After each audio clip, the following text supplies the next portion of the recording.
बनाना चाहिए, मिट्टी में कैसा जल मिलाना चाहिए, जब शिवलिंग का निर्माण करें, शंकर के शिवलिंग को जब बनाए तो सबसे पहले कैसे बनाए, उस तक का विधान शिव महापुराण में और लिंग पुराण में कहा गया। महाराज कहा क्यारे की मिट्टी हो, क्यारा मतलब समझिएगा, जिस मिट्टी पर कोई गंदगी ना करी गई हो, ऐसी जगह का कोई भाग मिट्टी का लाए जहाँ कोई गंदगी ना।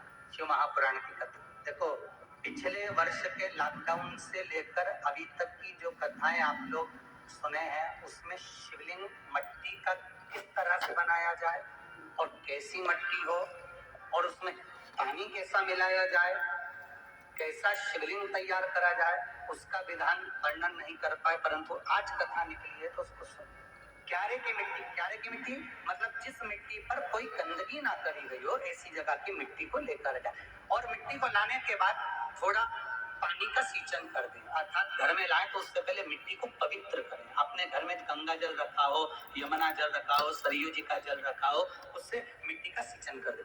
मान लो अगर ये जल नहीं भी है तो जल के अंदर थोड़ा सा इत्र डालकर मिट्टी का सिंचन, अगर इत्र भी नहीं है तो जल के अंदर थोड़ा सा दूध डालकर मिट्टी का सिंचन, दूध भी नहीं है तो एक बेलपत्री जल के अंदर डालकर उस पानी का सिंचन, बेलपत्र भी नहीं है पीपल का पत्ता डालकर उसका सिंचन कर।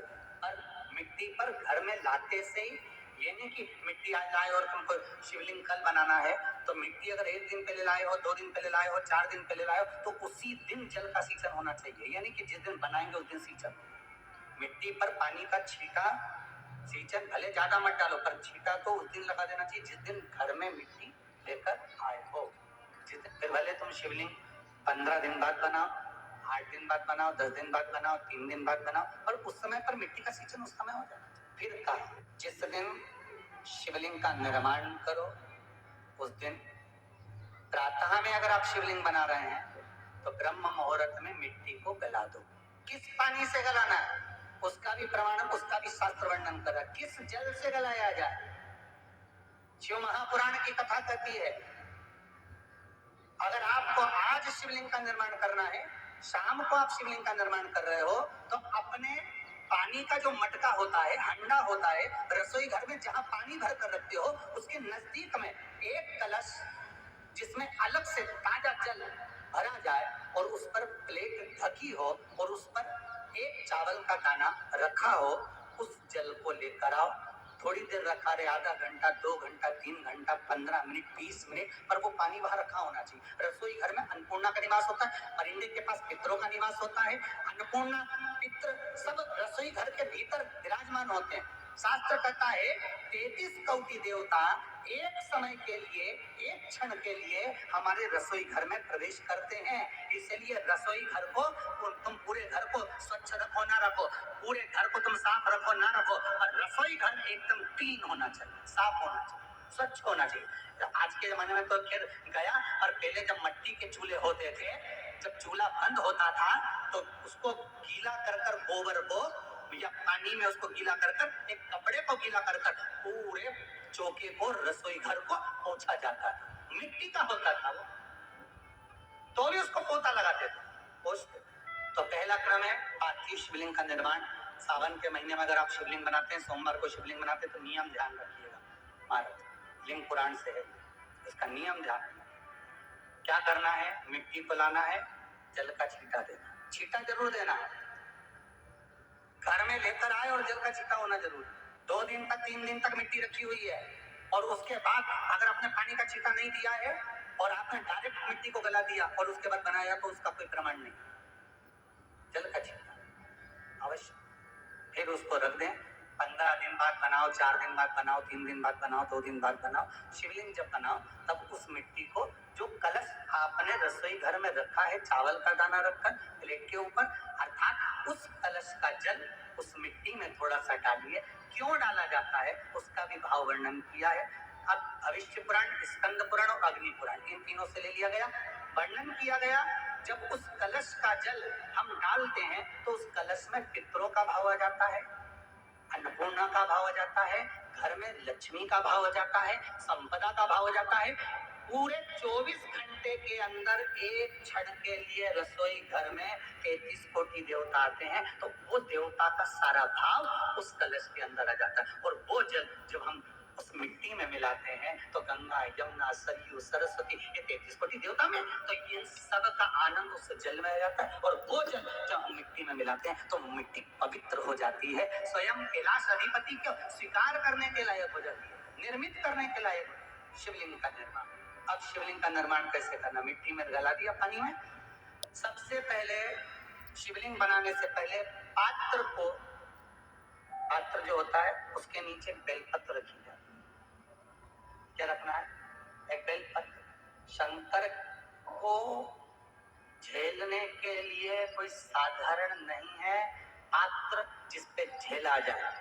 स्वयं गंगा शिव की जटा में, और आप शंकर के शिवलिंग का निर्माण कर रहे हो, कोई साधारण नहीं हो सकता। स्वयं आप हृदयेश्वर संहिता के अंतर्गत पढ़े कि ब्रह्मा और विष्णु, ब्रह्मा ऊपर जा रहा है, भगवान विष्णु नीचे जा रहे हैं, तो पता नहीं कर पा रहा कि यहाँ चरण कहाँ पर और शीश कहाँ पर है, उसको जान ही नहीं।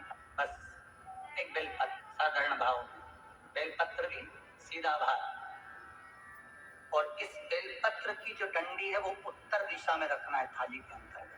जब आप शिवलिंग का निर्माण करें उत्तर, इसके ऊपर जो गलाई हुई मिट्टी है वो डाल दीजिए, और डालने के बाद सबसे पहले शिवलिंग का स्वरूप बनाना है। सबसे पहले नीचे की जलाधारी नहीं, क्या बनाना है? शिवलिंग का स्वरूप बनाने के बाद उसी शिवलिंग के पास में और मिट्टी डाल लीजिए, फिर जलाधारी का निर्माण।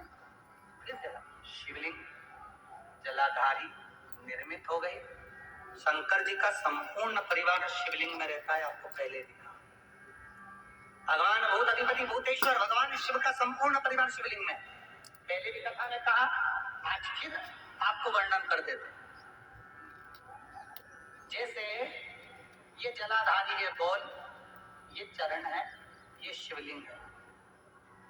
ये जो गोल भाग है जहां पर भगवान शंकर का शिवलिंग रखा है, ये पार्वती जी का हस्त कमल। जहां से पानी नीचे गिर रहा है, इसके राइट भाग में श्री गणेश जी का स्थान, लेफ्ट भाग में श्री कार्तिकेय जी का स्थान।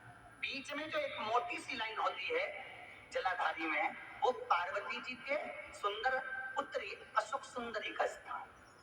शंकर जी के ऊपर जो तिकोनी रखी रहती है, उसके ऊपर से जो जल बूंद बूंद नीचे गिरता है, ये जो पानी बूंद बूंद नीचे गिरता है, या आप कलश से जल चढ़ाते हो या आप संगीत से जल चढ़ाते हो, तो ये जो पानी गिर रहा है, ये शंकर भगवान की 5 पुत्रियां, जया, विषहरा, शामरी बारी, दोतली और देव, ये शंकर जी की 5 बेटी। कार्तिकेय भी है, गणेश भी है, अशोक सुंदरी भी है, शंकर जी की 5 बेटियां भी हैं, शंकर भी है और पार्वती भी। अर्थात शिव जी के परिवार में आपको गणेश जी की पूजन अलग करने जाने की जरूरत नहीं पड़ेगी, शंकर के परिवार में पार्वती जी की पूजन अलग करने जाने की जरूरत नहीं पड़ेगी, कार्तिकेय की पूजन अलग जाकर करने की जरूरत नहीं है। शंकर का परिवार शंकर के शिवलिंग के साथ में उस जलाधारी में संपूर्ण परिवार शंकर का विराजमान है, संपूर्ण परिवार, कुछ भी नहीं, संपूर्ण, और पूरा परिवार है महाराज।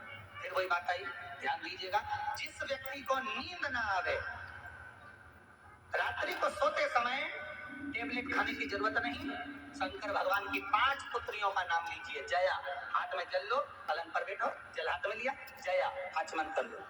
विषहरा आचमन कर लो, शामली बारी आचमन कर लो, दौतली आचमन कर लो, और देव आचमन कर लो। ये शंकर की जो 5 पुत्रियां हैं, ये ऐसी पुत्रियां हैं जो निंद्रा देवी को लेकर आती हैं और हमें विश्राम का आनंद सुख प्रदान करती हैं, हमारे नैनों पर विराजमान। हाँ, यदि विवाह नहीं हो रहा, शादी नहीं हो रही है, बहुत समय से लगन देख रहे हो, शादी नहीं हो रही, बहुत समय से परेशान हो गए कि विवाह ही नहीं हो रहा, हम तो टेंशन में पड़ गए, लड़की 28 साल 30 साल का लड़का हो गया, विवाह नहीं हो रहा, कुछ मत करो। अष्टमी तिथि आए तो अशोक सुंदरी वाली जो जगह है, वहां पर हल्दी की 7 बिंदियां लगा दो, लड़का लड़की का हाथ उस बिंदी पर रखवा दो, उसका नाम गोत्र बोलो, उसी हल्दी में उसके हाथ पीले करवा दो, और पीपल के पेड़ पर उस हाथ के 5 छापे पड़वा दो। 3 महीने में विवाह पक्का हो जाता है महाराज। उसका इतना, अशोक सुंदरी के उस हल्दी का इतना प्रमाण, 3 माह के अंतर्गत विवाह इतना इतना प्रमाण है महाराज। भगवान शिव की आराधना का कोई साधन निर्मित करा शिवलिंग, एक बार सब जितने भी टीवी पर बैठे हैं, सम्मुख में कथा सुन रहे हैं, फेसबुक पर सुन रहे हैं, एक बार साथ में समझें वापिस निर्माण को, शिवलिंग के निर्माण को। मिट्टी लाए, स्वच्छ जगह की, जल का छींटा दिया, रखा। जब शिवलिंग बनाया तो एक कलश पानी पहले से 2 घंटा, आधा घंटा, 15 मिनट, 20 मिनट पहले उसको रख दिया। उसी पानी से उसको गीला करा। गीला करने के बाद उसका निर्माण सबसे पहले बेलपत्री, बेलपत्री के ऊपर मिट्टी, मिट्टी के ऊपर रखकर शिवलिंग का निर्माण, फिर जलाधारी का, जलाधारी का निर्माण और शिवलिंग का निर्माण पूर्ण होने के बाद में फिर बाबा का सुंदर भाव से आप श्रृंगार करें, अभिषेक करें, पूजन करें। और एक बात याद रखना, पार्थिव शिवलिंग का अगर निर्माण करा है तो आपको वो पार्थिव शिवलिंग को रात्रि होने से पहले विसर्जन होना जरूरी है। हाँ, अगर कोई शिवरात्रि का दिन है तो फिर आप पूरी रात रख सकते हो। हरतालिका तीज का दिन है, पूरी रात रख सकते हो। बड़ी तीज है, छोटी तीज है, आप शिवलिंग बनाए हो तो आप पूरी रात रख सकते हो। विशेष कोई उत्सव है, श्रावण का महीना है, पूरी रात रख सकते हो। पर बाकी के समय अगर आप शिवलिंग का निर्माण करें तो उसको सूर्यास्त होने के पहले आप उसको नदी में, जल में, जलाशय में विसर्जन